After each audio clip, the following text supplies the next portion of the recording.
Welcome back. It's a brand new season of CGL. This is just an absolute treat. These players are so damn good. The talent on these teams is undeniable. Everybody on every team right now is making plays. It's going to be an exciting start to the season, and it'll just get better from here on out. We're about to step to a whole new era of Overwatch esports. So much exciting action is happening here on CGL that you do not want to miss. Look who's starting it all off. It's Raven. No one necessarily figure out what is the right way to go just yet. What a nice roll through from me. It's just going to solidify everything from those. Does come back, and Arsario gets the mech, but I don't need a mech. I'll kill 4 anyway. This is just a highlight reel for Arsario right now. They're making a statement in the EU Masters here. This patch is still incredibly fresh. There's so much to learn, so much to change about the way we play the game. SKC, but the shatter is colossal. Let's get it going. Trades keep coming through. Lores, you're going to be able to find these shots true.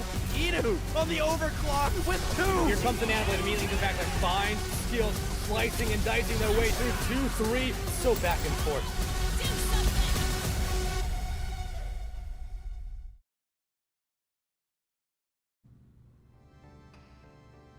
One cold season later and a ghost tournament here and there, we're finally back with the main course of what CGL is known for. Our coveted CGL Season 17 is live, and we have our teams locked and loaded all the way, of course, as usual, from the Plat Division all the way up to the very highly coveted open tier. Now today, with myself and Shadowfang at the helm, we're going to be talking about the GM tier for North America. Week 1 is coming up upon these players, and you know what? They've been in a really good spot. The meta has been ever shifting ever since the introduction and development of how Vendetta herself plays in the grand scheme of things. So Shadowfang, let's start talking about today's match.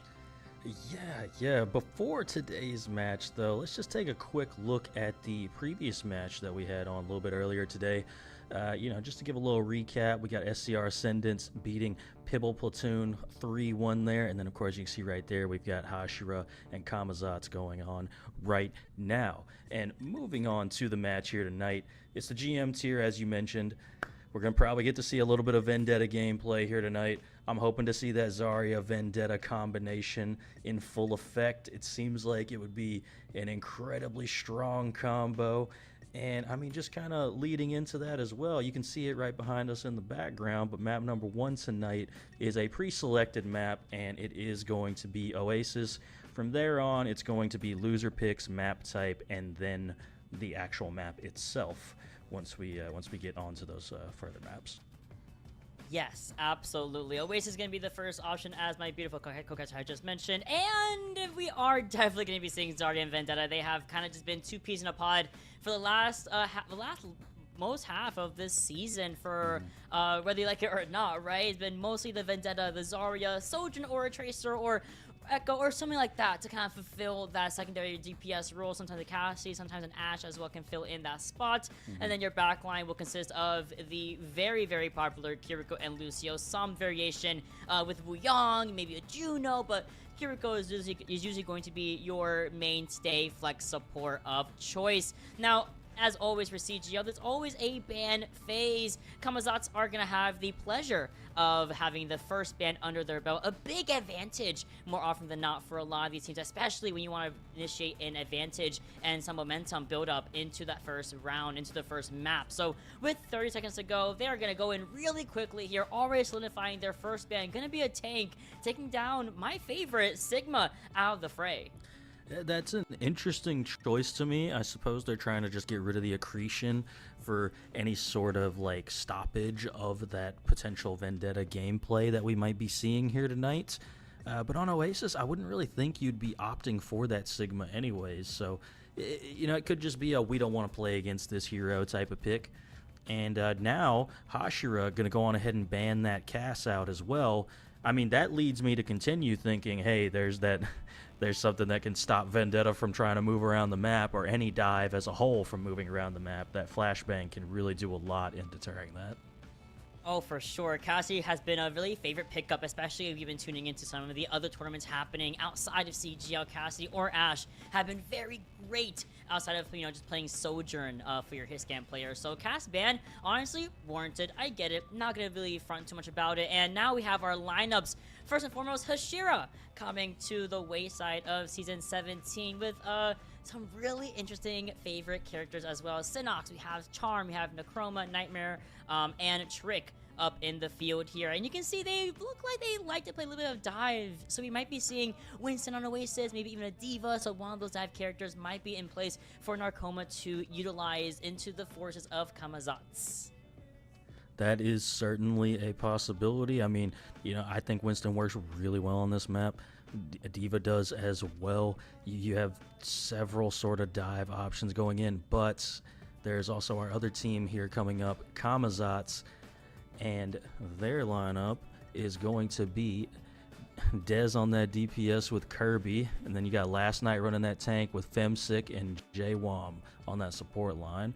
A little bit different with those favorite heroes, but Oasis is a map where you can get some various different styles of compositions. Some of the sub maps are really good for those brawly play styles, and some of the other maps can tend to be airing more towards that dive style composition. Yeah, and you can kind of see that there's a couple of familiarities in the head-to-head. Some familiar favorite characters, for example, of course, Cyno and Kirby favoring the Genji, for example. Trick and J1 themselves also having a favorite of the Kiriko. Otherwise, could be anyone's kind of vibe here. On the side of Camazotz, looks like they do prefer, with last night at the very least, on ramp, on a brawl, versus, you know, the more comfortable dive of Narcoma. But of course, at the GM level, Shadowfang, you and I both know very, very well, these teams are at the level of being so hyper flexible, so adaptable to situations, to compositions, to demands from their opponent. So as we load into Oasis, starting things off, the brawliest of the submaps, University coming our way, which might give last night a little bit of a leg up if we see that Ramatra come out to play. Oh, we're not. Yeah, it's actually the opposite. Looks like Hashira is opting more towards that, I want to say brawly playstyle, just because you have the Zarya and the Vendetta, but Vendetta's kind of like an all-over-the-place character as well. You do have to be in close range, though, so I guess you could call it a brawly playstyle. And then you see Camazotz over here opting for this Diva. I imagine Kirby is going to swap over to a Tracer or maybe even a Vendetta there. So we could end up with the only difference being one team on Diva and one team on Zarya. And that's what last time's going to figure out very quickly is one team is playing a very meta composition, which you're seeing at the highest of high levels, the tier 2 level, and then you're seeing last night play something that has been flexed to a couple of times. But you and I both know very well, Zarya into that Diva, oh, she is eating her for breakfast every day of the week.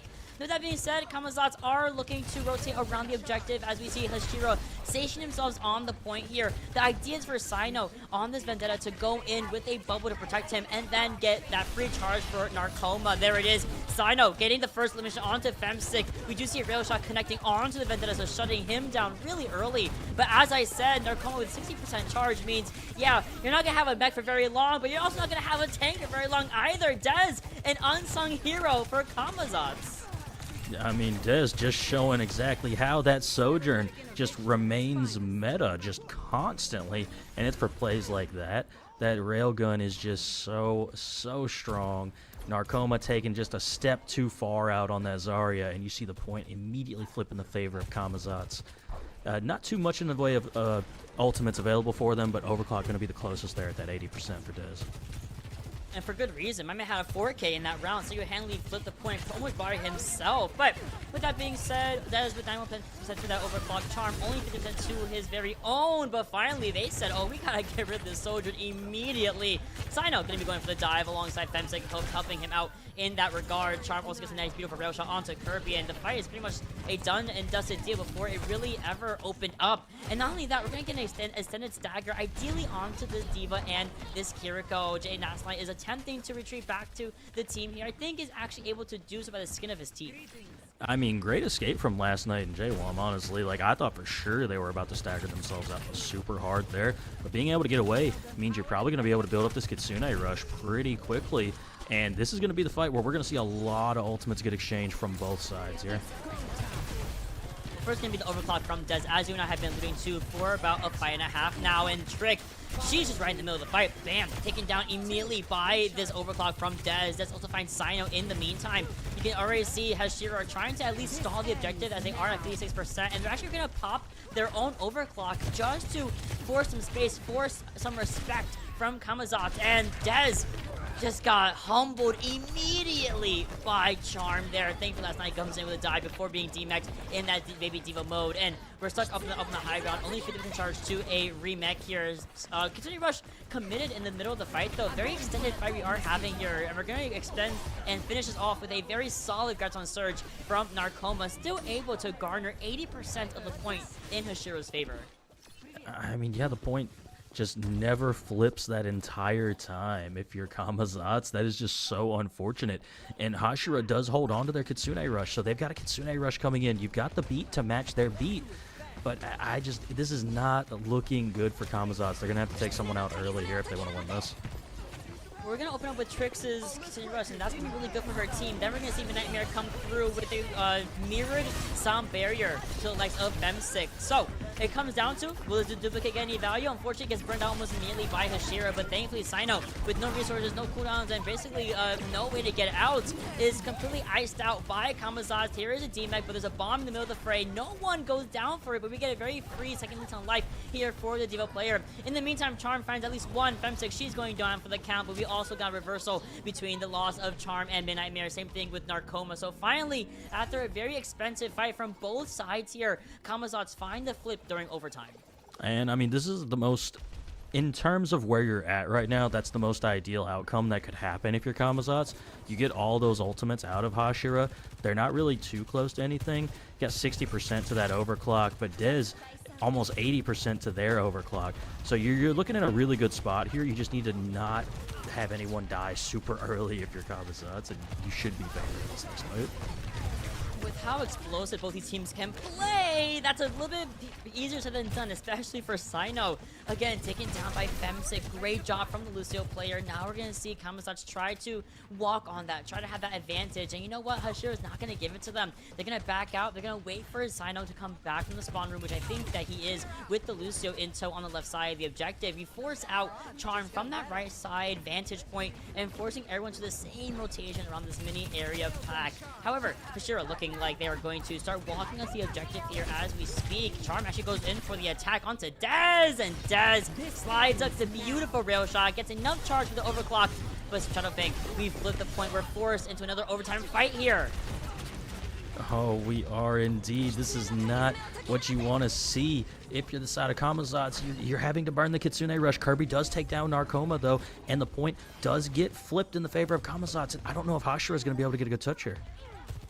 Well, not without Trick, right? Trick is going to go down. We're going to have the Lucio and Sojourn coming through. Word the touch. Femsick takes care of Midnight. We're also going to see the Overclock take care of J-Bomb. So it's a little bit 2-for-1 trade-off in the favor of Hashira. Narcoma has to swap over to that ball just to come for the extended touch here. Thank goodness that Midnight Mare has the hands to play with. She is just continuously finding some of these low targets and making sure this touch is feasible for Hashira. Not only that, they're able to get the touch and the flip here over time on both sides. But is there any, can be any touch? There's not. Hashira with a very, very somewhat messy last part of round one. They finish it out strong at 100%.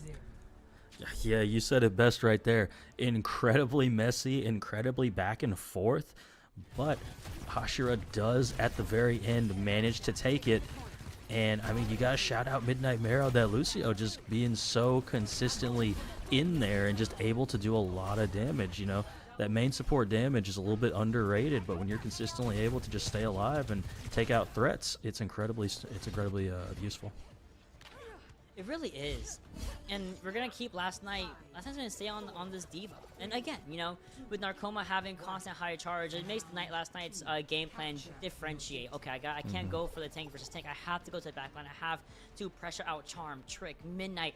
Any of those three are great targets for last night, but Narcoma is just constantly having a bubble on either or on any of them. In response, guess what? Now he's high charge. Now you have a problem on your hands. Femsick, she has to back out, though, already at 50 HP. Needs to retreat from her team, and there's a regroup here from Camazotz at the same time. Hashira looking like they're going to overtake not just the bridge, but also the staircase, also the entryway for Camazotz. They can't do anything. Instead, Hashira rotates to a point as it opens up, and they get the first part of it. It's a really tough spot to be in, especially on this point if you're Camazotz, just because it's such a tightly condensed point. You're never really out of range of the Zarya beam on this point. It becomes increasingly difficult to try and play the D.Va into this when you're just dealing with a high charge Zarya all the time.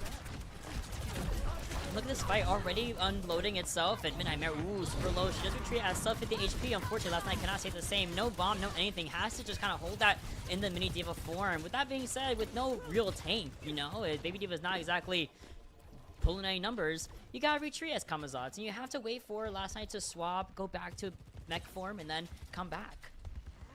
Oh, nope, we're going Winston. Oh, we're seeing a full-on Winston swap. I'm for it. I like Winston and Zarya, generally speaking. I don't know how well it's going to work into this exact composition, because I feel like Vendetta can just absolutely obliterate Winston. As you can see, your prediction is pretty correct there. Last Night goes in for a soft dive, gets pelted down by a somewhat high charge Zarya. There's Sino as well on the Vendetta, and then has to immediately back out without armor. Now we go for the dive again, trying to overtake that bridge, but we're going to force Trick to use this continued rush on the rest of the team here. Look at this. They left Last Night in the dust. It's just Daz going down first, and they're looking over at poor old Femsick. Then who's next target of choice? Well, of course, give me the Kiriko. Be forced to swift step out. We're gonna follow that through with, of course, this Vendetta who has like infinite movement speed, and then go for the Echo again. They've left Last Night for dead here. It's just him on the point. I just say Vendetta is like a ridiculous character. Like, it's just absolutely ridiculous watching the movement that this character gets. And just the speed with which you get the movement is insane too. But coming up here in this next fight, Camazotz gonna have their Kitsune rush of their own to engage in this fight with, but I'm really concerned about that grab of Narcoma. It can really stop this team right in its tracks. Listen, a grab and Sundering Blade combination, you hate to see it, but Hashira loves it to death. Charm! Unfortunately, going down for the count at 70% to the overclock. Kirby can be traded off for the DPS side of things. One bubble online for Narcoma, as you mentioned. We are going to spend it on our main support, Suzu excuse as well, to keep him alive, but unfortunately not going to be enough. Narcoma goes down for the count, but you know what? If you're the side of Hashira, you're A-okay with losing that engagement. You're okay with losing that fight because you're at 99%. They're at 2% now. Yes. This next fight is going to be the really big one for Camazotz, right? You've got your overclock, you got the copy, you got sound barrier. You're really close on this primal as well. But as well, Hashira also has a lot of ultimates. I mentioned that grab, you mentioned that Sundering Blade before. They've got their sound barrier online. This is going to be the big ult exchange fight. If Camazotz can win this, they'll have a really good chance of taking the rest of this map, but they've got to win this particular fight right now. You have to. There's an aggressive sound barrier coming your way and a grab coming through. There's a Sundering Blade. It does not care about about sound barrier, but it does not care about also Suzu. Great Suzu coming from J-Bomb, keeping them alive, but only for so long. We've still lost Femsick in the middle of that engagement, trading it all for Charm and for Trick here. It's just J-Bomb trying to stabilize. Kirby actually has to use the duplicate on the Lucio to reinstate a double support backline for Camazotz, and honestly, might have been the kicker of what they needed to maintain this fight and actually win it as you predicted. Yeah, like I said, very important fight just because of the ults that got exchanged right there. The unfortunate thing is because you had to use everything if you're Camazotz, now you're dealing with a Kitsune rush and an overclock from Hashira, and all you've got is this primal, right? You can distract somebody with a primal, but dealing with an entire Kitsune rush and just having a primal is going to be tough. Not only that, but also coming up on the overclock from Charm, which is now online. Suzu to keep Dez, also to keep Dez alive as well, who's not any closer to their own overclock here. Charm will be using theirs in the meantime, and there goes a trade-off. No Sojourn on either side here, but Kirby. Oh my goodness, a lot of trades. Kirby for Midnight Mare. We also have Narcoma back maybe in the Baby Diva form. Camazotz looking like they did use a primal here. Going to be able to layer that with the Kitsune Rush instead. And this actually should be a one fight for them even more so. They're going to have some staggers. Look at this. You have the Diva and the Kiriko all by themselves. And no way. Oh, we jump back. Kirby finds Charm in the meantime on that Tracer. Overtime is starting to tick down in favor of Camazotz. Last Night finds a kill onto Narcoma. There's no tank for Hashira, and that's what I'm talking about. This is going to be a round number 3 of Oasis. I mean, there's some movement occurring right here. Cynox doing the most on that Vendetta right there. But like you said, Camazotz going to take that point. And the big key in that fight was Last Night being able to take care of Charm with that primal. That was the main reason I didn't really mention the overclock, is because ideally your Winston can just juggle this overclock out of commission, and that is what happened. That was the only way they could win that fight, was if you just had your Winston solo deal with that overclock. And great job there from Last Night. This Suzu was so well timed. I cannot give J1 more credit. Like, yeah, you still lost Fem at the end of the day, but it was enough of a stall to stay in the fight and get rid of most of the other members of Hashira. Like, J-Rom, that was fantastic. But now we're having a Winston Mirror. This should be very interesting. I love Winston Mirror. I'm a Winston player myself, so anytime I can see that matchup, I am super excited for it. Charm going over to the Genji, so we have a Genji Sojourn this time. No more Vendetta to speak of. I'm going to be curious to see how Kirby is able to play into this comp now, and if they're going to just be able to just land constant sticky bombs onto Narcoma, being on that Winston. Oh, surely. And also the honing beam is gonna be so good against Charm as well at the end of the day. We're gonna deflect the beam, please. Get out my face with that. We're gonna see Charm already going super low HP, speaking of, right? And Camazotz looking a little bit more cohesive here. Yeah, the point is being forced out by Hashira for now, and but even though they do force out the point, force out repositioning from Camazotz, they do find themselves in a bit of a pickle. They don't have a tank with them. Narcoma just now going down, just now respawning. Same thing with Cyno's, same song and dance, off of the Vendetta, not going over to their own Soldier. Not going to find too much, especially in the 1v1 against Dez, who has been clearly showcasing this sort of superiority and finesse on that character. So with a little bit of an extended fight here, we are going to eventually see Camazotz take care of the first point and stabilize for this next fight. Narcoma already disrespecting the Winston mirror and going on to the Wrecking Ball. I'm disappointed.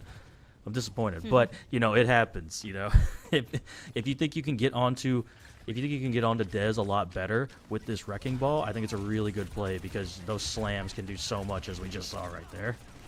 Not even just a slam, but also you have the consistency of a Genji walking with you. Hence, why you're able to see Dez kind of just get completely throttled by both the Genji and that ball. In the meantime, there's a fight going by the wayside of Hashira very early on, even trying to get a little bit of a later stagger onto last night. Look at that, very much not getting the wave respawn with the backline. That was a very, very quick fight coming out from Hashira right there.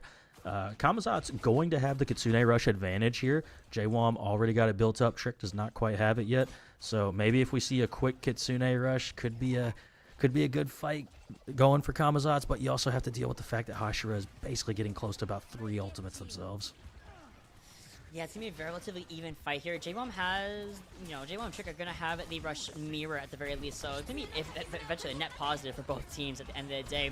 One does go down, going to be coming in from the side of Hashira, trying to defend this point a little bit longer, but they're down one already to Charm. Of course, Dez with that rail shot right to the noggin always takes care of the day. Sound barrier also committed from Femsick in the meantime from Camazotz, making sure that they are at least able to continue this fight onwards, even though there is a very infinite stall coming in from Narcoma, in order to make sure we have a minefield. And you are so skinny, Dez. You are so skinny, because you should have absolutely got annihilated by those minefields. And you know what? If it works, it works. Primal coming in as well, layered over that overclock from Dez. As you mentioned, that's going to be a great way to help juggle Cyno away from the fight. Even though they have their own overclock, you can at least get the kill here. And of course, Narcoma being a little bit of a pest, but at the end of the day, taken care of. Taken care of indeed. JWOM did manage to hold on to that Kitsune Rush for that entire fight. So now you got a Kitsune and potentially a Blade coming out from Kirby in this next engagement. But I mean, Midnight Mare having that sound barrier available, I think that's going to be a really key ultimate here. Just having that additional health is just so key in these tight fights like this. And you can be so flexible with it. Oh, Ooh. no. Oh, what a shutdown. This ends. Yeah, it did. It certainly did end now. Great opening pick here from Kirby off of just the basic shurikens. Charm has to go with the Dragon Blade with no sound barrier either. So you're kind of naked. You don't have a nano. You don't have a sound barrier. You don't have anything to help that blade get more value. So it's without a shut of doubt why he was shut down so quick. Yeah, the Naked Blade is not... It's almost impossible to get something done with a Naked Blade in this Overwatch. I was about to say Overwatch 2. That's not what it's called anymore. Wait a minute. Oh my goodness. We've gone back to form. Oh, JWOM forced to use a set up early on, and here's Curry coming in with a blade of his very own. Looking like a slice and dice onto Midnight Mare, who was not able to use the sound barrier. I might have actually been an Ajax. I might have completely missed that. But yes, it is. Oh! Because I'm like, there's not a lot of green on this screen right now. I'm telling you, 2 games I've casted, 2 Ajaxes. I'm for it. CGL's off to a good start. The Season 17 looking great right now. Is Trick able to shut down last night, of course, with the assistance of her Kitsune Rush here. Hashira looking so good. Now they're nearing to the overtime rounds. Femsick. Oh, okay. Femsick retreating back over to the spawn area. Rush used really early here, Shadow Fang. It's not even on the objective. No, it's not. Somebody's got a touch. 99%. Oh, no touch. No touch has occurred. Can we C9 that? Can I get a C9 button, please? It'd be really funny. I want the C9 button. I'm gonna call it a C9 button because they should have touched. Right? Like, there's no way. It just no definitely way. feels like they should have touched there. You know, maybe I'm crazy. You know, the Winston jump was just like a little bit too high where you're like, wait a minute, I didn't touch. I thought I touched, but I didn't quite get there. But overall, an incredibly close map from these teams. I think all 3 points went 99-99. That was an insanely good first map, and I hope it's telltale for how good this series is about to be. Oh, no, for sure. I think also something that people tend to forget is that specific point of the city center, I believe. The staircase themselves is not part of the objective, similar to university. So maybe they thought that they had touched, they had gone the stairs, but it's not part of the objective. But that being said, as you mentioned, these went to 99.99. These have been very close rounds, back to back to back, and this is kind of what GM does offer. You see some of the highest levels being played, just subpar from the open division, of course, which is also a very highly coveted division here in CGL S17. But GM is just as good. Look at this beautiful shutdown of Charm in the middle of the fight. This is even better from Kirby. Look at this. They didn't even know Bro was there. Completely disregarded how effective just a little bit of poke damage can come from a Genji on angle. Yeah, the insane plays from both teams all around for this entire map. I still think my favorite play is that Suzu on that Sundering Blade, though, because that was absolutely insanely perfectly well timed. And then to get on the complete opposite side of the point within the next half second and be healing your Winston, it's just like, yo, Kiriko's an insane character. The mobility you can have in this game now is just absolutely insane. I'm just saying, when Jetpack Cat comes out, I will be the mover. I will be moving. Everyone's gonna have movement when I play Jetpack Cat. Is all I'm gonna say. Reinhardt is unleashing a charge from the air. I'm gonna put a Diva Bomb on your head. It's gonna be great. I can't wait because the movement, as you said, the movement abilities in this game is starting to become even more and more complex as it goes on, as more characters get released. Of course, for what it's worth, Andre, I believe is her name, right? Wooyoung's sister. She is not available, I believe, in CGL. She's still in her hero trial. People always ask, like, oh my god, is a character... No, she's trialing right now. She's not here yet, so... But I believe next season, hopefully we'll have all 5 available for Season 17. I can't wait to see how these players adapt 5 new characters into their compositions. Yep. Week number 3, y'all can look forward to all the characters being available, so... They wanted to wait at least out through week 2 because they released in the middle of week 2, so it'd be like weird to do it then. So week 3, all 5 of the brand new heroes will be available to be played in CGL. So it should provide some good chaos, I feel like, to see all these new heroes come out at once. It's so overwhelming. You know, it's gonna be as casters, you and I. It's gonna be a lot. Not only are we basically forced to learn 5 new heroes on release, we are also having new passives, new perks. Some characters are, I believe, getting reworked. Maybe not next week, but I think in Season 1, which is so crazy to think about. Season 1, some characters getting reworked as well, or hinted at rework. So a lot of things coming our way for the next, I guess, the next era of Overwatch. The reign of Talon, the year of Talon. It's almost like the year of Shadow the Hedgehog, but slightly subpar. It's okay. It can't be Shadow, but Talon's close enough. A good second. But with that being said, after enough yapping, it looks like we have our second map locked and loaded for our teams here as we move over to the beautiful map of Esperanza. 10 whole minutes to push a little bot from point A to point B and to point C. Yeah, Esperanza, probably my favorite of the push maps still, which is funny because it was one of the super early ones that got released, but it makes sense to me that this is what Camazotz would air towards, because I do believe, yes, they originated out of these 2 teams. They were the first team that was really hopping onto that Winston dive super heavy, and I feel like that's going to be very effective on this map.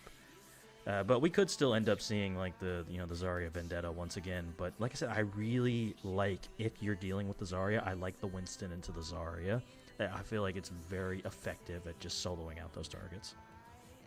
Not only that, because it did work. You know, at some point we saw Narcoma also be forced into the mirror in some way, shape, or form, and then hop off the mirror. You know, disrespectful, but whatever. We already talked about that.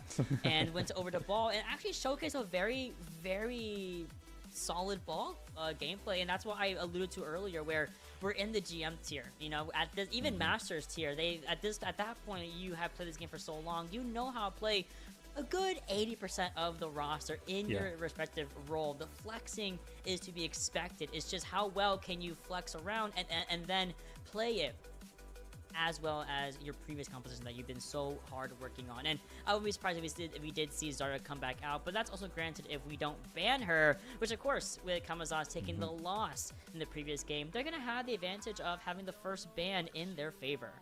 You know, I'm kind of curious, do we go ahead and do the Vendetta right now? Right? Because you could do that, and then I really like the Winston matchup here. Because Vendetta is like the one hero I'm just like, it's like Vendetta and Reaper. I don't want to see either one of those two heroes when I'm Winston, just because they could just melt me so quickly. So I'm just going to preliminarily say I think the Vendetta is going to be the ban here from Camazotz. Just, you know, get rid of that Zarya Vendetta comp entirely. Yeah, I honestly, I can't blame it. And what I have been seeing is if a team bans Vendetta, the other team will just kind of ban Zarya just to have it out of the way completely. Which, as you can see, as you predicted, Camazotz is actually going to go on and ban out Zarya first. And I think she is a little bit of the greater of the two evils. Vendetta by herself is still a problem to an extent, but I think a little bit easier dealt with because she's not walking around with a big old bubble on her. And Zarya can, with a Vendetta ban, Zarya can still be played, and you can supplement the Vendetta for a Genji, for a Tracer, for a Reaper, all of which you and I have seen when Zarya and Reaper was very popular prior to Vendetta's release. That has the same idea of you int, you give me charge, we're good to go. We're going to see the DPS ban coming in from Hashira, going to be the option of Sojourn. So Dez, you can't pop off as easily as you did before, bestie. I mean, that makes sense. Dez was absolutely despicable on that character map. Number one, it was an obscene sight that we were seeing repeatedly. So I definitely respect that pick. And then, like you said, the Zarya bubbles could be very effective on heroes besides the Vendetta. So if you weren't necessarily worried about the Vendetta and you were more so worried about the bubbles, then, you know, hey, we can get the Zarya out the way right now. And you got to do a good old-fashioned dive mirror on Esperanza, which, I mean, we're both pretty accustomed to seeing that at this point. Oh, for sure. It becomes like a favorite of most teams here, and kind of the reason why you want to go Esperanza. Another big popular one is Runasapi, of course, at the end of the day, and that's also really good for if you're playing Zarya. But if you're not going to play Zarya, then might as well go Esperanza, call it a day, play Diva, play Winston, which of course we saw from both teams today, and see where it kind of lands you, see where the bot takes you, if I will. So with that being said, we are loading in, and we have our rosters locked and in the lobbies. Narcoma having such beautiful plays on that ball, says, you know what, let's try it again. Camazotz says, okay, we're gonna try out the Diva once more. Didn't have too much trouble, I would say, or didn't perform that badly, you know, so I'm okay with them trying again. Well, yeah, and I like the Diva into the ball better because I feel like you can deny a lot of those combos with Defense Matrix. Whereas with the Winston, it's a lot harder to play into the ball because the bubble doesn't deny what the ball is trying to do quite as well. So I really like this. You get the Brigitte from Femsick here as well to try and just deny some of these heroes. But Charm being on this Pharah, I think is going to be difficult to deal with. We'll have to see though how much damage Dez can actually do on this Pharah. Hold on, because don't Observer, don't you dare make me look at a Mercy. Midnight Mare, what are we doing? We got Far Mercy on the side for Hashira. Narcoma already taken down because guess who Dez is playing? That is the ball killer every day of the week. Cassidy taking care of the ball here with the Hinder Nade, and then of course just kind of laying in the Fan the Hammer over and over and over again to Narcoma. But that being said, you know, again, we have Midnight Mare and Charm on that Far Mercy, so a lot of the damage output would be there, but these guys keep teleporting nicely. They're gonna look really good into Hashira. Yeah, this Symmetra from Kirby, a really just underrated pick there because, like you said, having that ability to instantly teleport my cast to different locations can really help in trying to deal with this Pharah. Well, no. Unfortunately, Dez has died. You know it happens. It happens. No, not seriousness. You're right. You know, if your cast can have the movement to go around the map, like kind of like a Reinhardt, that's even better. But when Charm is just constantly damage boosted, constantly in your face, and playing around that bridge low area, you can't really hit her. So Charm is, or you can't hit him. So Charm is just in a good spot. Otherwise, they're gonna get the forward progression here at the very least, and they're also gonna have Barrage locked and loaded before anyone else has their ultimates. So side note, we've got a Freya swap from Dez, and Kirby has swapped off that Symmetra over to an Echo. So just a full-on, let's get rid of this Pharah style DPS slide right now. And Barrage going to be online from Charm. You're going to want to watch out for this, especially with that damage boost. No, for sure. But also, Charm has to be very careful to not, you gotta use it at the defense matrix, and you're gonna get sticky in the air because you're stationary until your perk is online. So Charm is gonna use it right now, and why not just use it on the Dez? Oh, mind you, I didn't even know they had a perk already to move during Barrage. So we use the Barrage onto Dez, we back out to make sure that D.Va does not come into our space, and then not only that, we push him all the way back, and the cart has, or the bot, excuse me, has now activated their forward spawn, activated their checkpoint. You know, Far Mercy being this effective, it truly is removing the two from Overwatch, right? This is the surefire side right here. Camazotz gonna have their bomb, Kitsune Rush online, but all these ultimates are just going off simultaneously. Yeah, everything got used in the playbook. Both rushes. We got a res off in the middle of the fight here with the Valkyrie coming in from Midnight Mare. Great stuff from her to make sure that hers Kiriko is back in the fight. Sino comes in with the pulse bomb. Not gonna find too much. We do get a follow-up onto Dez here, rendering Camazotz a little bit naked in terms of the DPS department. They don't have a Freya. They only have Kirby. They had to retreat here because J-Bomb's also very low. And now you're in the almost last stretch of Esperanza. You certainly are. Hashira burnt basically all their ultimates, but they've almost got another barrage because, you know, damage boost is just doing so much right now on this Pharah. And Charm just taking down Kirby. I mean, you can't get hit by 2 rockets. That's pretty much all there is to it with the damage boost. 2 rockets is going to take you out. 2 rockets can take you out and give you 20% charge towards that barrage, but no mercy means that Charm has to be a little bit more respectful of with the amount of space that we were taking over. And thankfully, last night gets a little bit too overzealous into that airspace and tucked into a corner, taken care of by Charm once again. Stickies do land onto the Pharah player. Do we get healed up? Oh, we certainly will, and we're going to keep pushing this bot forward as our Mercy is trying to get a taxi desperately from the spawn room. So I'm sorry, I gotta acknowledge that Charm just smacked a Freya out of the air with a direct rocket. That was an insane rocket shot right there. Oh my goodness. Camazotz has a lot of ultimates online. They got the Bolo, the Copy, and the Sound Barrier. And Dez taking down Sino here might be the first sign to really get a fight win on their hands here. Now if we're not paying attention to this Mercy from Midnight Mare. Look at this, 5 HP is all Kirby had to their name, and you had to just burn the duplicate. Thankfully, Midnight Mare, unfortunately, Guardian Angels into a very enclosed space again. Basically, a Tracer from Kirby. Same thing with, of course, Freya from Dez, and Kirby can come back on that Echo. Gets the Honing Beam attack onto Trick, and you know what? That's exactly what I'm looking for from Camazotz to bring this back in their favor in the last half of Esperanza. It's exactly what you need. Need to finish off these kills, get this bot moving in the right direction. And, you know, only burning the Copy there from Kirby is very key because you need the ultimates to match Hashira's ultimates. They still got that barrage. They got the Pulse Bomb, Kitsune Rush. The mines are almost online. Camazotz has 4 ultimates of their own. So it's really just going to be who can make that first really big play. Kirby's already so low up in the airspace, saw out, I think, just by Charm. But again, another straight rocket right to the noggin. Otherwise, like I mentioned, 5 ultimates basically online for Hashira. Gonna be starting things off with the minefield. So, response, Sound Barrier comes in from Femte, something a bullet shot connected onto the ball player. Not gonna find too much. Dez does stick a really good amount of arrows into Charm's backside, and then follows that up on a very, very lonely Mercy. Hashira only working with just the ball and the Tracer. Maybe just stall the objective a little bit further until the rest of the team comes back, but they are being looked at and followed like hounds. I mean, Ball just has an absurd amount of health, as we've seen right there. It's so difficult to kill a Ball. That is really what Ball is best at, but this could be a moment to take down Narcoma, but no, Narcoma just gets away again, but Charm takes down Kirby in the meantime. Mafara continuing to do things. Love it. And honestly, it continues to also do things and win out the air duel between arguably themselves and then Dez and Kirby. I'll call Freya an air hero. She loves being in the air. So with that fight win, we have Barrage, we have both support ultimates. Mirrored here is J-Wom's Kitsune Rush as well. So it's going to be the battle between Trick and J-Wom here. Last night also going to have a secondary lease on life with the D.Va bomb on in the back pocket. So check marks are coming up for both these teams. Same thing, of course, with the Barrage. But as Charm flies flies over.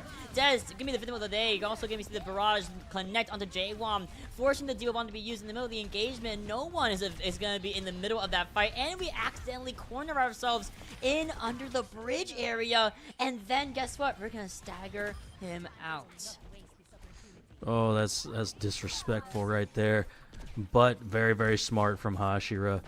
And Camazotz just can't really string together these fight wins back to back right now. Dez has the bolo online, but it's really difficult to like truly secure a kill off just the bolo. And Kirby has also swapped over to Cass, so we have that stun available to potentially help with the ball.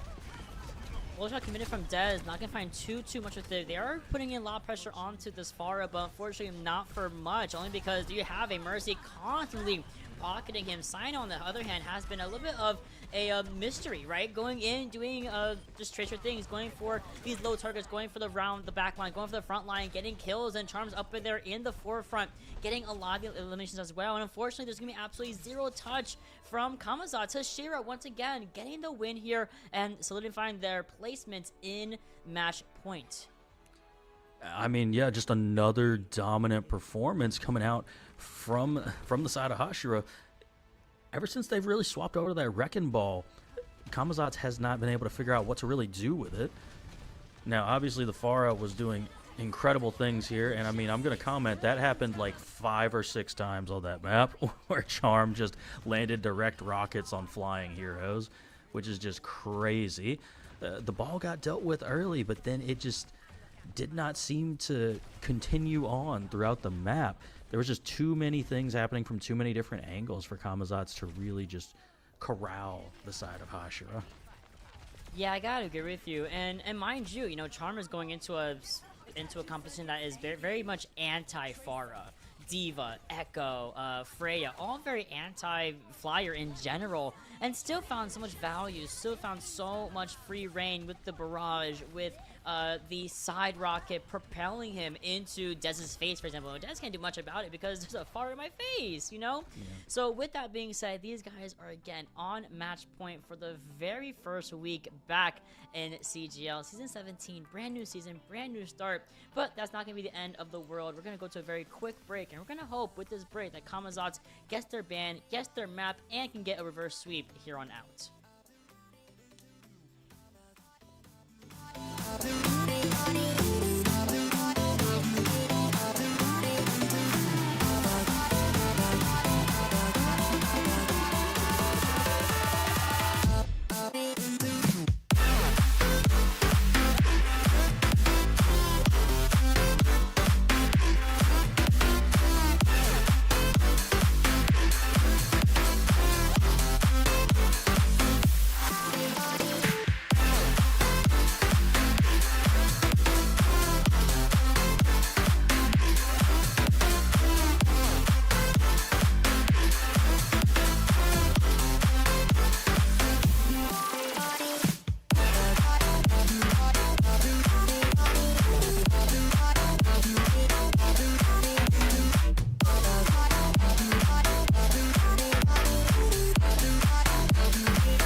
two great maps back to back. We're going over to map number 3 between the North American GM tier of CGL Season 17. Whoa!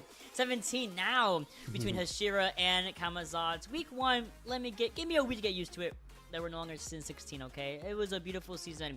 This one's gonna be much better as well. So, with that being said, as I mentioned, Shadow Fang, these guys have been waiting, deliberating for the next map. We've done Oasis. We've done Esperanza. We have Hashira on match point. If you're Camazotz, where do you want to go next? I mean, honestly, the thing you have to think about here is you didn't particularly care going into the Zarya so much as you've been really deterred by the Wrecking Ball now. So I think you more need to think about a map where you can't really play Wrecking Ball. I mean, you can probably force on any map, but you need to think about a map where Wrecking Ball isn't really the go-to option per se, right? And so out of what we have here, I think a King's Row would be a solid choice. You know, I think a Circuit Royale would be a solid choice as well. I think either one of those two maps is really the route you should try and go, because those are the maps that are gonna, you know, deter the side of Hashira the furthest from trying to run that Wrecking Ball again.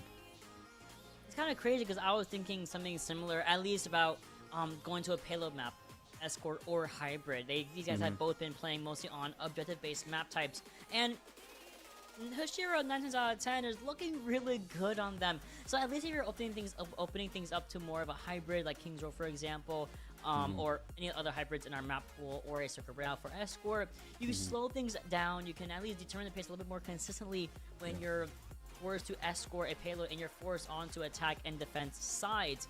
So that being said, again, Camazotz gonna be the ones waiting on and picking their next map. It takes a little bit of a longer time than usual, but give them a little bit of time. They're on the verge of losing here. So with that being said, we also saw the Zarya ban array get burned out last map. So at the very least, you're gonna see that be another option once again for at least for Hashira, which clearly they've been okay with going Zarya. They've been okay with playing Wrecking Ball, a little bit of Winston. That's the only upper hand that Camazotz has had over them. Yeah, the straight up Winston mirror was pretty solidly in the favor of Camazotz, so I think a Watch Point Gibraltar can also be a choice here. You go with the Gibraltar, go with the ball ban, because you were winning the exchange when Hashira was on Diva as well on that first map Oasis. So you don't mind taking the Winston v Diva. It seems to be like the Wrecking Ball piece of it. I think it's just the fact that you have to focus so much of your attention onto a Wrecking Ball in order to actually kill Wrecking Ball that it's just pulling away from every other character that you can attempt to deal with. Yeah, there's also, in the map pool, there's also Numbani, which is also a very, very decidedly dive map, right? So you want to kind of lean away from allowing these guys to run on over you. Yeah, that could also be an option. Go Numbani, ban Wrecking Ball, go Gibraltar, ban Wrecking Ball in some way, shape, or form, and just dominate the dive mirror when there's no ball involved, right? That might be the best case of, best case scenario for Camazotz. If you're Hashira, though, looking very confident. Again, they've showcased prowess on Zarya. They showcased great mechanics on ball, on dive in general, coinciding with the Genji as well from Charm, right? And then you also saw the Far Mercy. I'm gonna lie, kind of a crazy pick there, but it worked. So they're okay with also going some very wild duo and trio combinations too. Yeah, absolutely. I mean, if you're landing direct rockets like that, like every replay we showed of that Pharah, you could just see direct rockets. It's like, how have you played enough Pharah that you've just memorized exactly how high Freya jumps up with that burst, and you just shoot it into the spot that you know Freya's about to land at? Like, that's some crazy memorization. You know what I mean? Like, that's insane.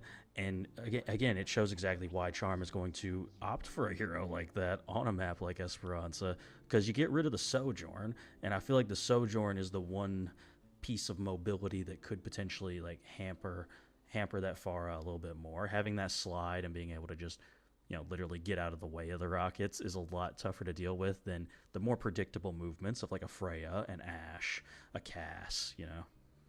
Oh yeah, speaking of, you know, we saw Cass coming out from from Dez, I believe, right off the opener of Esperanza, did swap off very early to Freya after, and there's a couple of options where, yeah, people actually do swap over to Freya in the case of a Sojourn ban or something like that, where they're like, okay, I gotta play his scan. You play Cass, can play Ash, can play Freya. I think maybe even sticking to Cassidy and not kind of giving up on the Cass so early on might be a little more impactful, only because Cassidy is a really big target for far more often than not. Especially, oh my god, especially with the piercing perk where you do damage over time and you have the scope in. You know that can also be something to take note of. You know, next time for these guys. But I say next time, but we're gonna go into map 3 at some point. This is taking a little. Okay, guys, I love you guys. We're taking a little too long on our bans, and I need you guys to lock in a little bit on where we want to go for our third map. They're having a deep, detailed discussion over it. They're trying to figure out exactly what it is they need to do. They're like, hey, we can't figure out this Hashira thing right now. We gotta get them on some sort of map. And I do actually see the map pick right there. I also see the ban. That is all right, that's interesting. Well, we'll get to that in a moment as well. But the map pick has come through, and you know, we were on point right there at the very beginning when we had our 2 maps that we thought it could potentially be. It's Circuit Royale. So again, makes perfect sense. You're changing up the pace. You're doing something different this time. So you're going to be forced into more of those pokey style compositions, which I do think favors Dez, generally speaking. When we saw Dez going in like to the 1v1s, Dez was winning it more often than not. So I would say that can really add to that really adds a positive side to Camazotz here as well. Honestly, yeah. Like Dez has been it has been very clear that Dez is a very talented player, no matter what character he's on. Like he has some really good shiny moves on Freya. I do think it was the weakest of the characters we had seen from him. I think the Sojourn, now that she is back online, I think it's gonna be really good for him to use the character on Circuit Royale if needed, or you can kind of go a full sniper composition with a Widowmaker, with a Hanzo. Ash can also make an appearance here with a Sigma, which, mind you, Camazotz had banned earlier, all the way on map 1 on Oasis. Might have been a protection ban, might have been just because Sigma is in a relatively solid spot in the greater scheme of things. Like, you can have a good Sigma on Shambali, on Circuit Royale, on Nepal. So I understand why he was banned earlier, but this is a Sigma's kind of playing field. You can play Sig, Ram here. Ball, not as popular. I think they're hoping that is the case as they go into this next match. Yeah, it makes sense, you know, hang on to the Wrecking Ball ban, and then they're going to ban this Lucio here to try and prevent any rush-style compositions, right? You can still do it with Juno and the Speed Ring, but it isn't nearly as effective as having a Lucio is. So this makes perfect sense to me. Now, if you're Hashira, do you just go ahead and ban Sigma and just troll really hard and just say, we're not going to play the poke comp, we're going to play something else instead, we're just not going to allow the Sigma to be an option? Yeah, I sure have. It's kind of hard when you're in the ban phase, because if you're if you're a team that's like chilling low key, like you're like, okay, we don't gotta worry about bans here, because you're looking really good no matter what they put you on. Better yet, you have your Soj, you have your Zarya, you have a lot of that stuff. So kind of like I mentioned, we're gonna go for the trifecta of hero bans here. We're gonna go Cassidy, Soj, and Ash have been all banned out at least once now. Committing to the Ash ban on Circuit, though, makes complete sense. Dynamite, especially when she's hunkered down on that bridge in defense, can be such an annoying tool if you're trying to peek the corner there on attack. Oh my gosh, once you get the perk too where her dynamite just explodes bigger, oh man. And then it gets even and it's crazy. Automatic. Yeah, and you get the automatic too. You just press the button again, it blows up a second time. I just played Ash an hour ago on Circuit Royale and had a 55 piece. So like, it is crazy what you can do with Ash on Circuit Royale. So I really like that ban from Hashira. No, I agree. And, you know, and not only that, Bob, you know, again, we're talking about a character who's banned out right now, but Bob as well is so good for the latter half of first point of Circuit Royale. Oh, Robot touch. Oh, there's a Bob there. Bob is basically a tank. That's actually amazing. Love that for me. Okay, we're all dead. That's actually great. Beautiful. You know, a lot of these things kind of that Ash does offer to the table is gone, thankfully, for Circuit Royale, as we do see. Also, Lucio being banned out. We didn't really touch on it too much, but it is an interesting ban. You know, that's the one that we kind of both eyed. I'm like, oh, that's a ban. You know, Lucio ban is weird because Yeah. you know that's fine. You can play Bap Zen, you can play Kiri Wu Yang. It's fine. You don't need Lucio for Circuit Royale. Yeah, I think the idea is to just completely prevent any potential for like that Zarya Vendetta to come out, you know, because you could run the Kyrie Lucio and have like, you know, Zarya Vendetta with like a Sojourn or something and just try and like speed towards people, get past that Sig shield. Yeah. But you just get rid of the Lucio, removes any chance of that really happening. I mean, again, like I said before, you could run the Juno, but I just don't see that happening. And we do actually have a substitution this map, which I'm very fascinated by. And it's looking like for the side of Camazotz that Synarchy is actually coming in, which is interesting because I don't think I've ever seen Synarchy on anything but Ana. I don't know if I've ever seen them on a different character. I think that's because we know Snurky. You know, having played, I believe, last season in Masters, I want to say. Always played Ana. Always was kind of just in as a backliner and was just like the Ana GOAT of all time. I believe there's also some deliberation about another swap coming in for the side of Camazotz just to get them the edge in the matchup against Hashira, who are very much, they're good with their starting 5 lineup. I think they only have 5 people in the roster, so these guys are ride or die for better words here. That being said, I think head-to-heads are starting to get prepped up and ready. These guys are ready to go into their map. And again, this is kind of the possibility of a last hurrah for Camazotz. And there it is. We have 3 substitutions, 1 role swap, and 2 new players. As you mentioned, Synarchy coming in on that coveted Ana, ideally alongside Femsick. And we're going to have Shadowy take the place of last night, who's now going to go over to the Flex DPS line. Looking like, honestly, Mei, not a bad hero if he does want to play her here. Yeah, I'm more fascinated by what Femsick and Synarchy are about to do here. Because again, as I said before, I've only seen Synarchy play this Ana. I don't particularly like Ana with Sigma, so I'm almost wondering, okay, we are going to go, at the moment at least, this could change because they're on attack. At the moment, we're seeing the Ana and the ERE, so that could be the case. Hashira going with something we're more accustomed to seeing here on Circuit Royale with that Bap Zen. I mean, I personally love just getting that float perk with Zenyatta and just floating right into the back line. People just won't quite notice you because they're just like, who's looking for a flying Zen? Also, it's completely silent, which is also always a plus personally for me. I love silent Zen. But you're right. Hashira on the attack or on the defense here. Sorry, that's making me confused. Hashira on the defense here.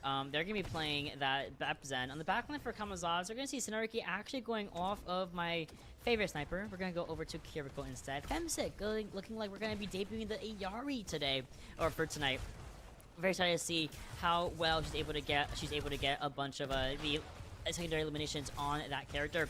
That being said, though, Cart is left behind a little bit here as we do move around the corner, putting in a lot of that DPS pressure onto the staircase, onto the high ground. And now here comes the shutdown of all time, Shadowy versus Narcoma. Shadowy a little bit cold coming into this match, but should be able to at least push these guys off into the second half of point A.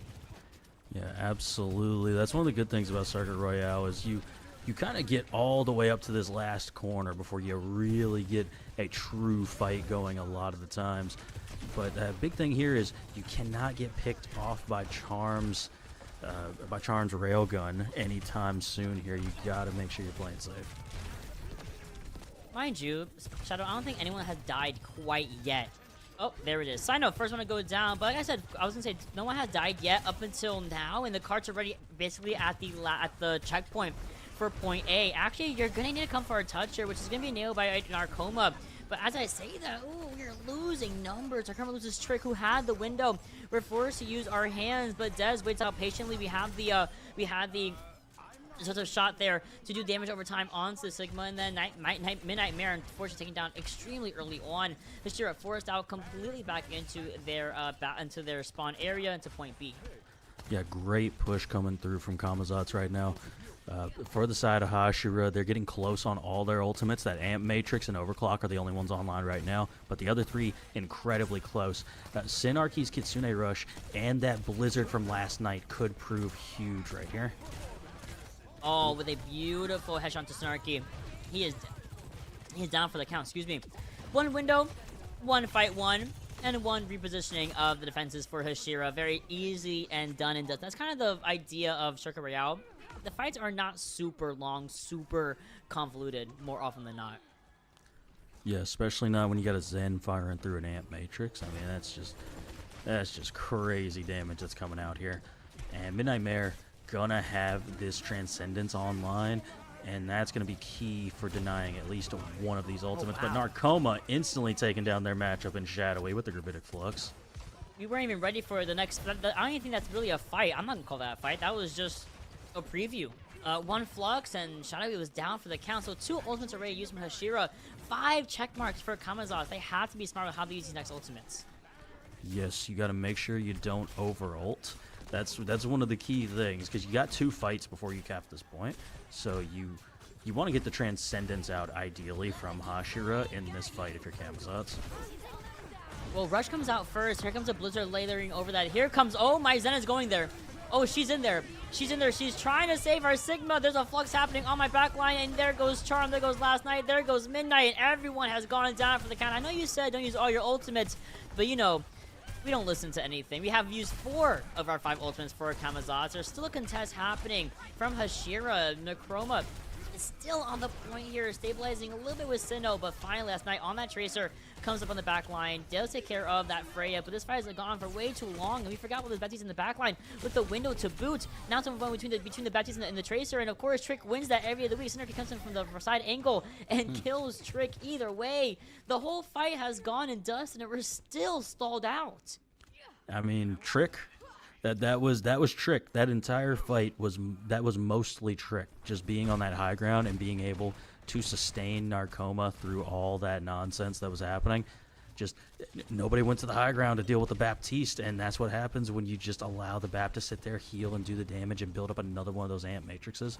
But here coming into this next fight, we got dueling overclocks online. Narcoma about to have another Gravitic Flux as well. Not even that, also about to come up on the bullet shot from Sinnoh too. We're going to see both these overclocks, as you mentioned, coming out from Dez and from Charm here. Neither of us are going to get too much value. Well, of course, Charm at the very end, the overclock decides, oh, let me get a real shot real quick on Last Night. Takes care of the Mei easily from the side of Camazotz. Hashira building up to their own Flux that Narcoma's going to be expending right here, right now. Finds nobody inside of it, unfortunately. So it's going to be pretty much rendered moot and a waste of a, could have been a really solid Flux here. Shadow was being able to have one of his very own. Great shield on that rock. Now here comes the Flux. Who are we going to look for? Soldier slides out. We do find Narcoma in the midst of it. This lamp comes in, saves the day for a little bit longer. Narcoma does get rocked out of it, and there's the following elimination in the favor of the side of Camazotz. Now, the window is enough to stall these guys out. They do not want to look at Trick here for a little bit longer, because guess what? That window, a little bit too much damage output. Yeah, the Amp Matrices from Trick are just coming out left, right, and center as Shadowy lands the Accretion and takes down Charm.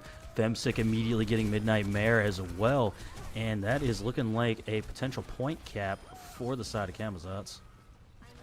Absolutely should be, and they're resetting another 2.5 minutes here in this third objective. Not too shabby, and Camazotz in the midst of that fight able to build up to a Blizzard, a Rush, another Sun. So these are not bad numbers for our attackers right now. No, not at all. You're probably not going to be able to get this Blizzard off before Midnight Mare manages to get to their Transcendence, but you can at least potentially trade the Blizzard for the Transcendence. You just need that Transcendence out of the way in some capacity. It's such a strong support ult, but you lose Last Night immediately to Narcoma. Oh my god, Narcoma had a really good rock on him, and then there was a follow-up from Charm, like almost immediately, and I don't think Last Night could do anything about it. Couldn't even freeze fast enough. So with that opening pick here, we're going to see Hashira start to walk up slowly back to overtake their own territory, and kind of play on the pool side, play around the main way. With that being said, only a minute and a half left here, Shadow Fang, and they still have a good bank of ultimates lining up. Now you have to use all of them just to get to the full cap. Yeah, you absolutely will. You're still getting some good cart push, though. And here comes the Captive Sun out early. But my Zen has Transcendence, so we escape those. Hey, this is called movement tech. And then you kill Shadowy in the middle of it? Please. That's beautiful. And look at this. Mind you, the entire time, like, I think last night and Femsick were both in the cart, like, just moving the cart as far as they possibly could. And actually garnered about 80 meters for free, which is so solid. Oh, we TP'd it. We're able to get out. Unfortunately, last stagger to last night, though. I mean, once again, a greatly timed accretion from Narcoma, just timing that out perfectly onto that Mei. And here comes the Ant Matrix as well from Trick, but you're going to have to back away from that one. A little bit too much damage coming out there from the side of Camazotz. You know, really well. I thought Trick was going to die to the soldier and disruptive area of effect. I was like, oh no, we're gonna lose Trick, but no, we're all good. 5 members from both teams coming up, only 30 seconds left, less than that even, as we see the fight open up on the pool side. 3 players tacked onto the Flux, one of which gonna go down, that being Shyway, that being Femsick. We've lost Midnight Mare, however, and Narcoma. It's 3v3 last night, only 1 HP, has no self-freeze, bullet shot commits on Dez, and there's nobody on the defending side. Or attacking side, excuse me. Yeah, that was a rude bolo there from Synox, but I mean, that's, you know, that's the best way to use that ultimate, is just solo somebody out with it. The solo bolo, if you will. Like, that's the best thing you could potentially do with that ult. And Camazotz, once again, having a very, very good push, similar to how they've been on the other maps. They've been very, very good, just not quite a full cap.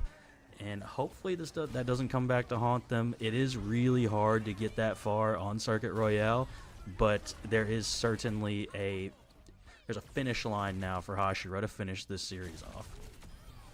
No, there absolutely is. Hashira have their goalposts in mind, and this just, you know, get all 3 points of Circuit Royale, and that's it, right? So, this is a very intensive fight. Oh my god, this Transcendence. I think Midnight Mare is hilarious, because Zenyatta is an inherently hilarious character, and me coming in from all the way over yonder, and she just like, help is on the way! Help is on the way, dear! Like, that's great. I love it. Yeah. Well, with that being said, Be a Hard Synergy back on this, actually, for now. Will it stick? Let's see. You know, the ante is still really powerful, so you can get some good value out of it. It's just going to be tough to land anything.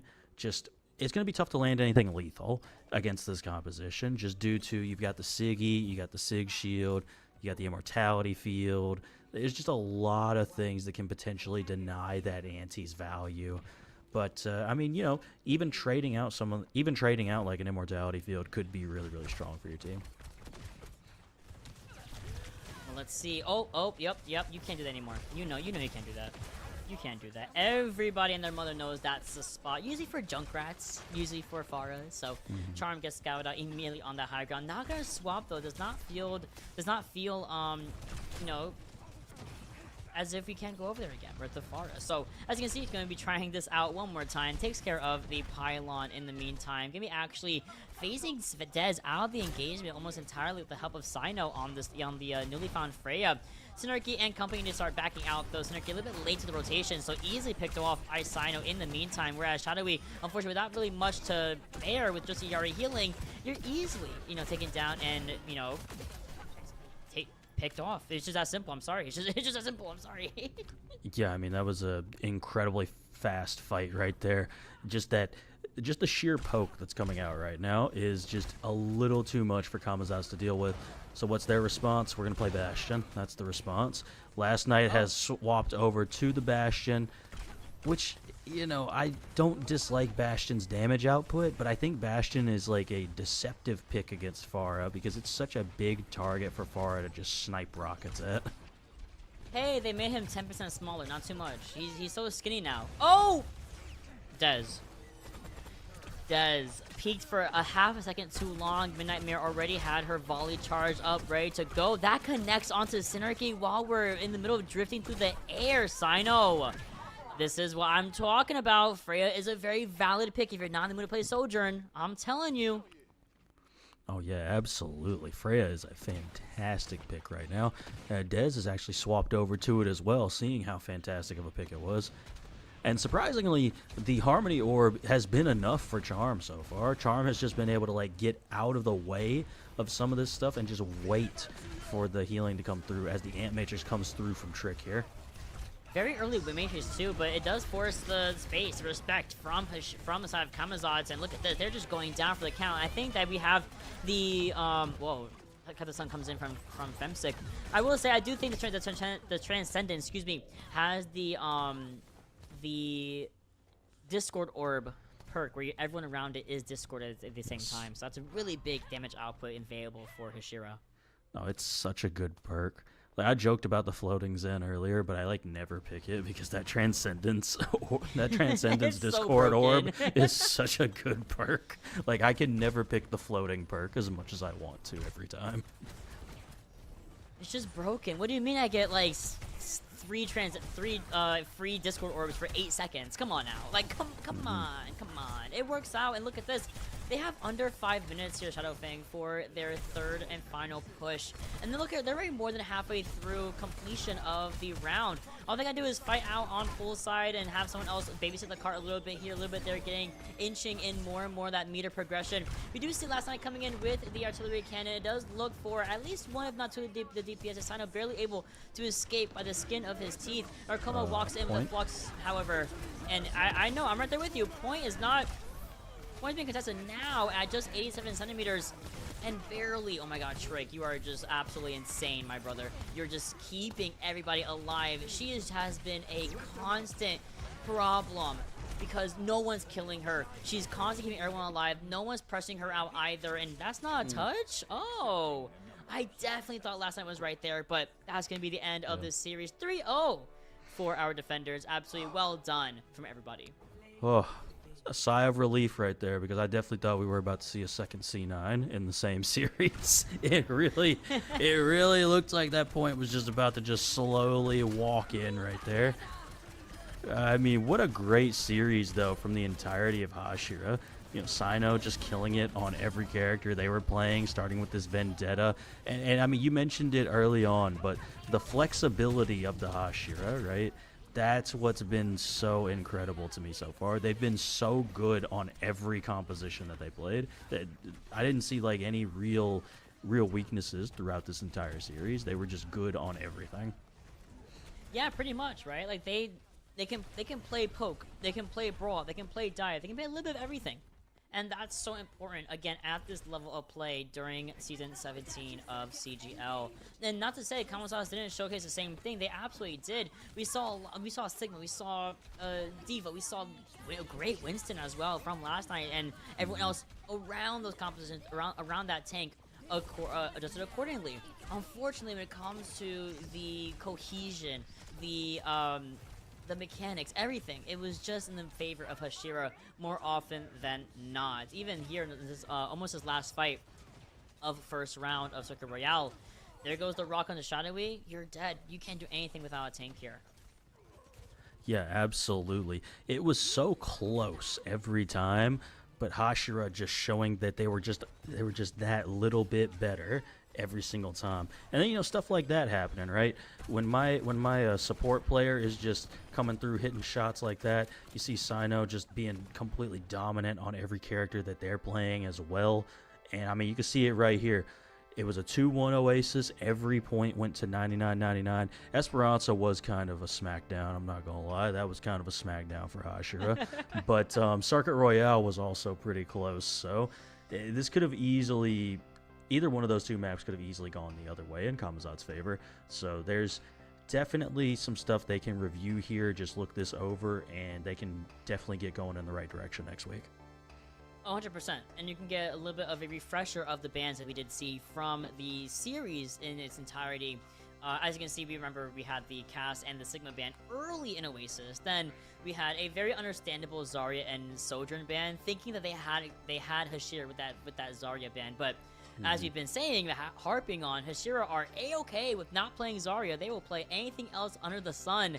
And with the approach to Circuit Royale, Lucio and Ashe were your final bans. And unfortunately, I don't really think that was I don't think that was really as impactful as Camazotz were looking for. So with that being said, with that out of the way, it's a wonderful 3-0 night here for Hashira. And honestly, a good start to the first week of the season. Yeah, best way you can possibly start out if you're Hashira. You get a challenging game that is also a 3-0 in your favor. So you get pushed a little bit here, but then you also turn around and lay the smack down as well. So, best of both worlds. And kudos to Camazotz. They played a very good series still. The scoreline does not indicate that, but they did play this incredibly close on 2 of the 3 maps. So I definitely expect Camazotz to come back and be a pretty strong team. Oh, 100%. But first, we're going to talk to one of the victors from Hashira real quick here. As always, a staple of our seasonal tournament. So we'll be back in a couple of minutes to talk to one of the victors from Hashira. With that being said, we'll be right back with that person.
Like we promised, very quick little break here to introduce somebody's very first time on the broadcast and showcasing a very phenomenal assortment of characters in today's series. Charm, the DPS from Hashira.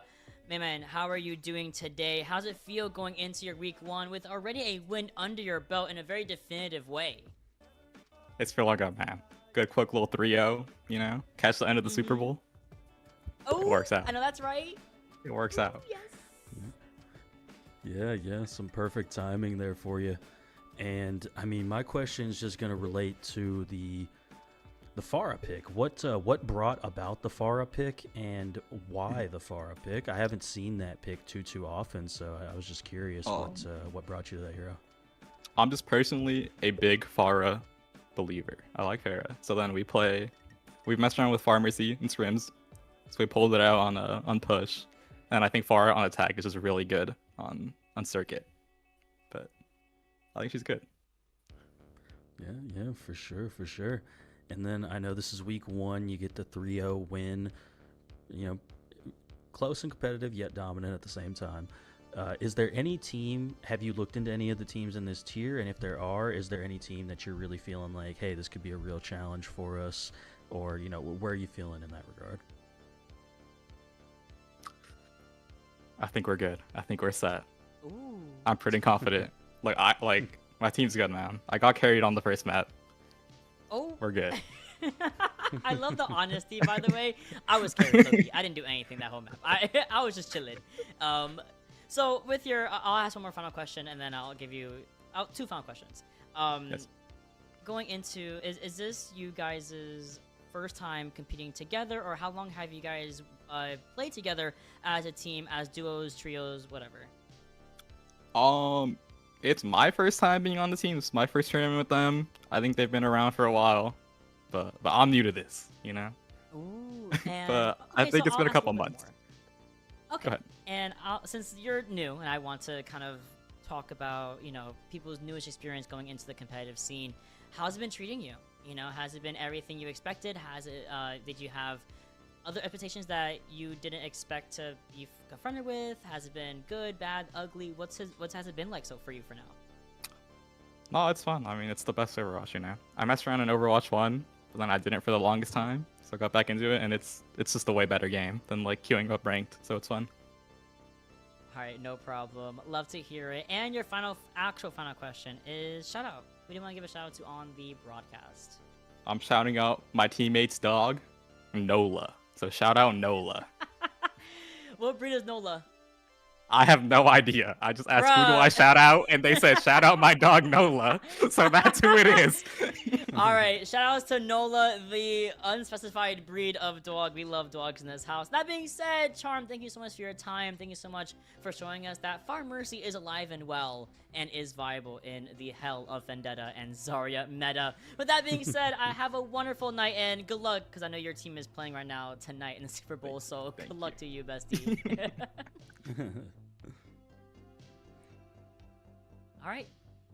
With that being said, that's the end of our interview, Shadow. I think we had a really good game to start things off strong for the GM tier. I mean, if Hashira is that confident, if Charm is that confident, I think they're gonna have a pretty fun time this season. Same thing with Camazotz, because as you said, the scoreline is not indicative of how close the series actually was. Yeah, absolutely. Map 1 and 3 in particular, very, very close. So, you know, I hope to cast some more of Hashira's games this season, because that was really entertaining to see all the different compositions that they like to play. Like, I like a team that's flexible. They're not just stuck on this one composition every single map. No, for sure. You know, it gives you a little break from the monotony of, you know, what we're so used to, numb to at this point, if you will. So with that being said, shout out, thank you so much for casting with me tonight. Shout out to my production crew of Hippie and Kachow over in the OBS side of things. With that being said, I love you all. We'll see you guys for some more CGL Season 17 action coming up this week and, you know, for the next 8 weeks. See you guys later and have a wonderful one.